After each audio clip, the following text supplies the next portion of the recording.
Hi students, welcome back. We're working on a unit on soups and stocks, and as I pointed out last week, the most important thing that we need to make a really good soup is to have that base of a really good stock.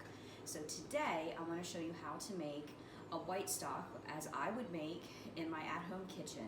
I'm not going to make a big giant kettle full of it as I would if I were working for a large restaurant or hotel. I'm going to make a few quarts of it for at-home use. And I have some ingredients gathered, but first I want to start with the nourishing element that I'm going to be using in the stock. Today I'm going to be using chicken, or in fact chicken bones. A stock is produced from bones, whereas a broth is traditionally produced with meat. The two main differences there is that a stock is neutral, whereas a broth is seasoned and flavored with meat. So I'm going to make a simple white stock, and it's going to be white and not brown. White because I'm not going to roast the bones for the stock. I'm simply going to put them in raw. I could, of course, blanch them, but I'm just going to go ahead with raw bones today. So the first thing I want to kind of include with this lesson is going to be how to fabricate a chicken, okay? So when you buy a chicken whole at the grocery store, it has a lot of different parts to it. Now when you go shopping, you can buy just legs or just wings or just breast, but at one point it was a whole chicken, and the butcher's job will then be to break them down or fabricate them. So when we fabricate a chicken, we cut it into its parts, and there are usually 8 parts. I'm going to just cut it into 6 because I want to leave my breasts whole. But I also want to extract from this the usable bone pieces that I'm going to use in my white stock today.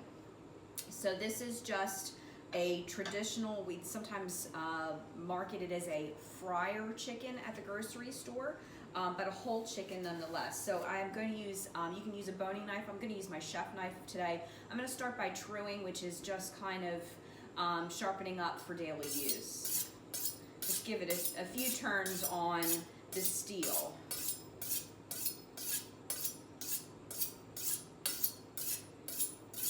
Okay. I'm going to take my whole chicken.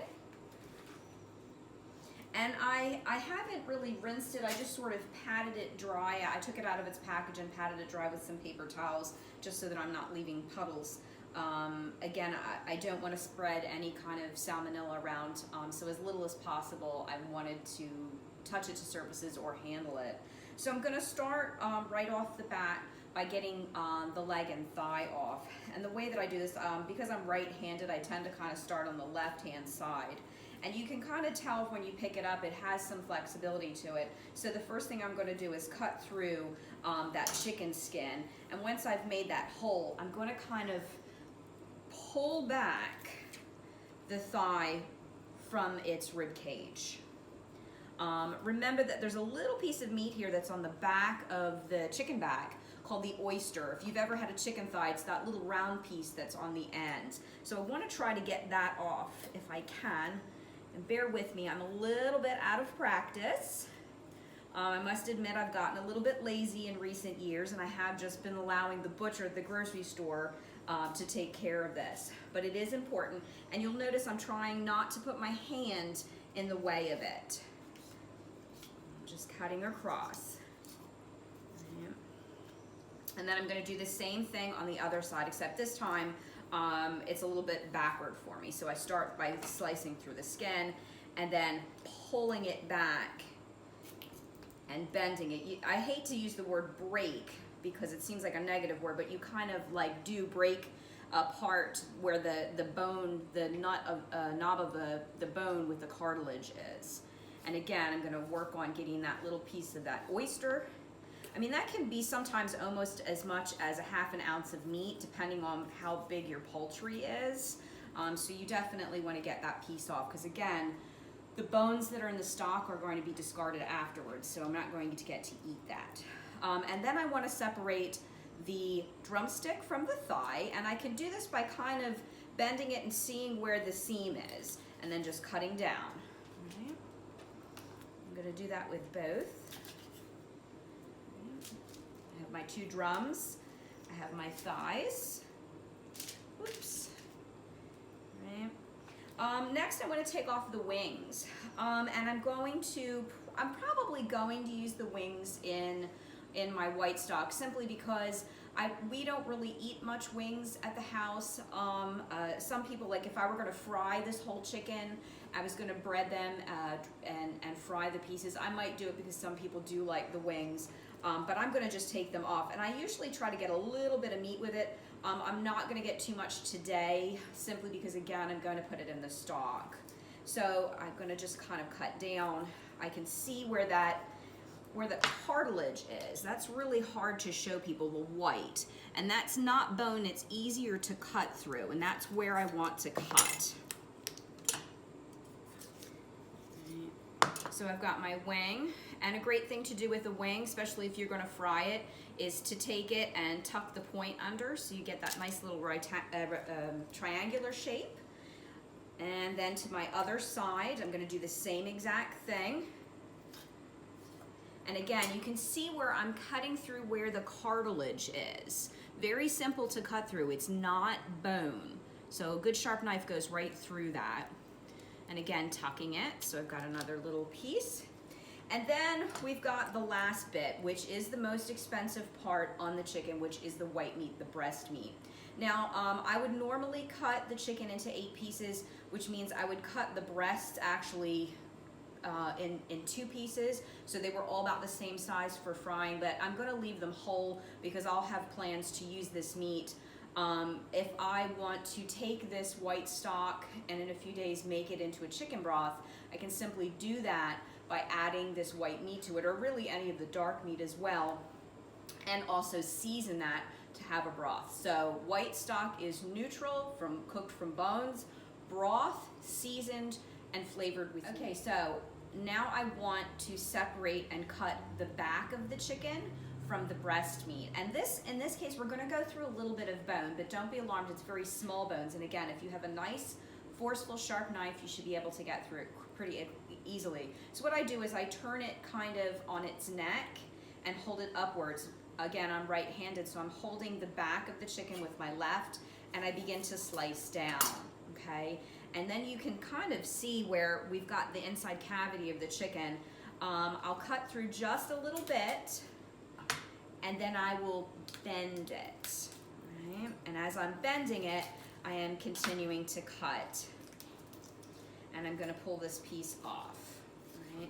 Now that's gonna be my back, my chicken back. That's gonna be part of the bone that I'm going to use to make my stock. And I also have a neck in here that I want to remove. Typically the neck is removed from most chickens. This one still had his attached, or hers attached. All right, so now I have my pieces. I have my breast here. Okay, now I could leave it whole and just roast it like this, but I want to separate it into 2 pieces. So again, you will notice when you look at it, there's a little piece of white here, that's cartilage, and that's where I'm gonna start by going through because it's easy. And then again, I'm gonna give it a little bit of a snap. And at this point, I'm going to use a little bit of physical force to come through there and slice all the way down across, okay? So I have my 2 breasts as well. All right. So again, typically if I were gonna cut this down, fabricate it to fry, I would then cut the breast meat completely in half, but I'm gonna leave them whole because I'm gonna use them for another recipe, okay? At this point, I'm going to pause to tidy up some of this chicken mess just because I don't want to spread bacteria around. Okay, so I've tidied up from all of my raw chicken butchering, and I've put everything into a container. I've added to it. I'm, again, trying to use just really bone. You'll still see there's bits of meat on it, but that's really more of the unedible portions that probably would have been discarded anyway. One of the great benefits of making a stock is it's very inexpensive, and you can kind of use up things you might otherwise have thrown away, such as chicken bones. Now, if you decide you want to make a white stock at home, or even a brown stock, you could go to your local butcher and simply ask them if they will sell you bones, and in many cases they will. I'm using chicken today, but certainly you could have used beef, you could have used veal bones, pork bones, whatever is your pleasure. I think that chicken is very versatile, and we do a lot of chicken dishes at home, so this white stock is going to be a wonderful part of my mise en place for when I make a lot of other soups and sauces and dishes throughout the week. So we need 4 ingredients to make a good white stock. We need a nourishing element, which in this case is going to be chicken bones, raw. I'm going to use mirepoix. Mirepoix is a combination of 3 ingredients: carrots, celery, and onion. It's going to be a ratio of 1 part each of carrot and celery and 2 parts of onions. And I'm also going to use a Bouquet Garni. Now this Bouquet Garni, it's got green leek leaves wrapped around it, and I've used some thyme and some parsley, and there's a bay leaf in there, and I've simply wrapped it up with some butcher's twine. Don't use just regular old string. Like, don't go to your garage and get something that's treated with plastic or any sort of chemical or color. You need to be using something that's cotton, such as butcher's twine, which is intended for cooking. It's not going to impart anything into your liquid. And I'm also going to use a few peppercorns. Keep in mind that you don't want to really season this. You want to season it later. You want to keep it neutral now so it has many uses once it's completed, but you do want it to have some flavor. You don't want it necessarily to be seasoned, but it should have a strong flavor to it. And then finally, water. And you don't get any cheaper than that. I'm using just regular cold tap water, and I'm going to add 1 quart of water per pound of bones. And since I have 2.5 pounds of chicken bone, I'm going to be using 2.5 quarts of cold water. Be sure to start with cold water, not hot water. The cold water is going to help you to not have as cloudy a stock later on, because it's going to provide time for the bones, for the protein in the bones to coagulate instead of letting everything out. So keep that in mind. And you really don't have to cut things up very much. I haven't even peeled my carrots. I simply just washed everything, and you can see I'm using a lot of the green parts from the celery that, again, I might not necessarily have used in something. I might use it in a salad, but then a lot of people don't find that appealing, so a great way to use it up is going to be in my stock. I am going to need to cut my 2 onions probably just in half, but you can see I'm basically leaving the peelings on them, but it also help to give a nice color. And I'm just going to cut them from stem to root end on both of them. And again, I'm just leaving the peel. It's not going to hurt anything. Should there be any dirt, however, then you would want to remove those peelings. So all I have to do now is put everything in the pot, and I'm going to bring it to a boil. Once it comes to a boil, I'm going to turn it back to a simmer.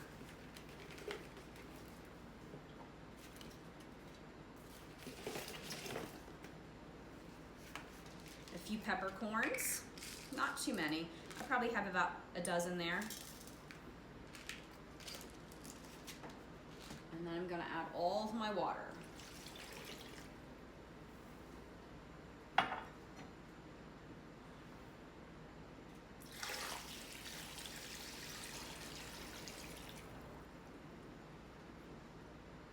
Now this isn't a challenging recipe to make, but it is time consuming. Once I bring it up to a boil and then back to simmer, it's going to simmer anywhere from 5 to 6 hours. And during that time, I'll be skimming off any impurities that begin to rise to the surface. That being said, it'll be the most wonderful white stock, and I'll have so many uses for it. Once it's done later on, I'll come back to you. I'm going to show you how I'm going to strain it off and then portion it out for storage. So I brought the white stock up to a rolling boil, and then I quickly reduced it down to just a gentle simmer. A simmer is when just tiny bubbles are breaking the surface. That's a good way to describe it. But what's going to happen is you're going to get a little bit of this foam on top of the stock.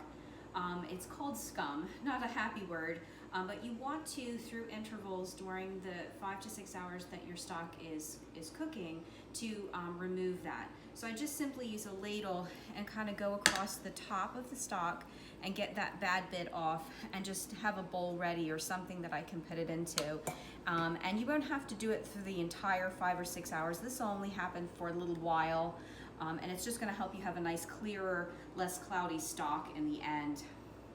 Keep in mind that it may be reducing in quantity and in volume over the 5 or 6 hour period. So you may want to add a little more cold water at different intervals, but you never want to increase the amount back over to what you originally put in, which in this case for me was 2.5 quarts because I had 2.5 pounds of bones.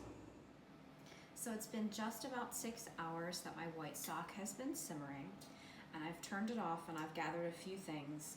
At this point I need to strain the chicken stock, the white stock, and then I want to store it in several small containers. It's really important that when you refrigerate it that you put it into smaller, more manageable containers for 2 good reasons. One, we need to reduce the temperature of the liquid pretty quickly so that we don't have any issues with foodborne illness. And additionally, it just makes it easier for you because you can really only keep the white stock for about 3 days in the refrigerator before it's going to start to lose its freshness. At that point, you either need to have used it or consider getting rid of it or freezing it. So I'm really just going to go ahead and put it in small containers so I can freeze it almost right away. I need to start by taking out all of those parts that we had to just keep the liquid there. A few things I'm going to use, I have a pair of tongs, I have a slotted spoon, and I just need to remove everything. And it really is going to be quite falling apart at this point because it's been simmering for 6 hours.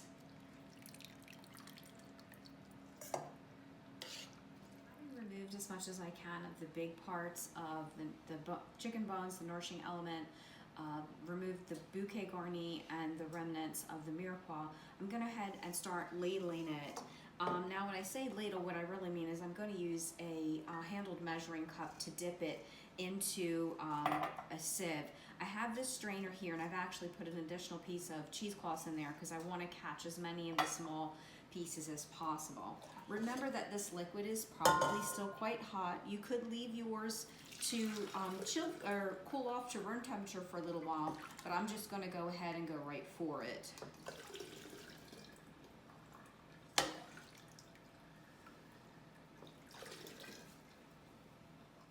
So I've poured the white stock through, and you can see that the cheesecloth really is handy because it catches some of those really small pieces that might not otherwise be caught in the strainer. I'm going to set that aside. And at this point, I have a few, these are just regular Gladware containers, and I'm just going to split it up between the 4 containers that I have here. Okay. Once it sits and refrigerates for a time until it's completely cooled down to refrigerator temperature, you're going to see that some of the fat from the chicken that we used in there was some chicken fat on it. The fat will rise to the top, and that fat will congeal along with the white stock itself. Afterwards, we can just simply peel off that chicken fat. It's called schmaltz. A lot of people will use it in the same way that they'll use bacon drippings for cooking.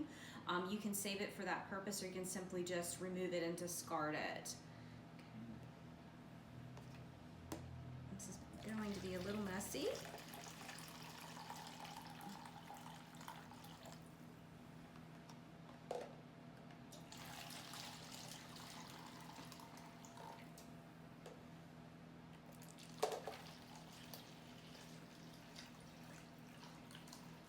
You can see that the color has definitely changed in these 6 hours that the white stock has been cooking. Remember, the color of the stock is not white. It's considered a white stock because the bones were not roasted.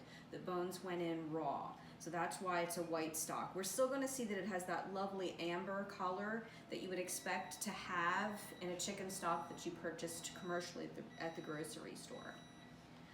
All right, at this point I'm going to put lids on them and refrigerate them, and they'll be ready for use, and they can be used in soups, sauces, any kind of recipes. I frequently will use this when I need to deglaze a pan or if I'm making rice pilaf. The sky's the limit. So this provides a nice foundation for any of the recipes that I like to make in my kitchen. All right, thank you very much.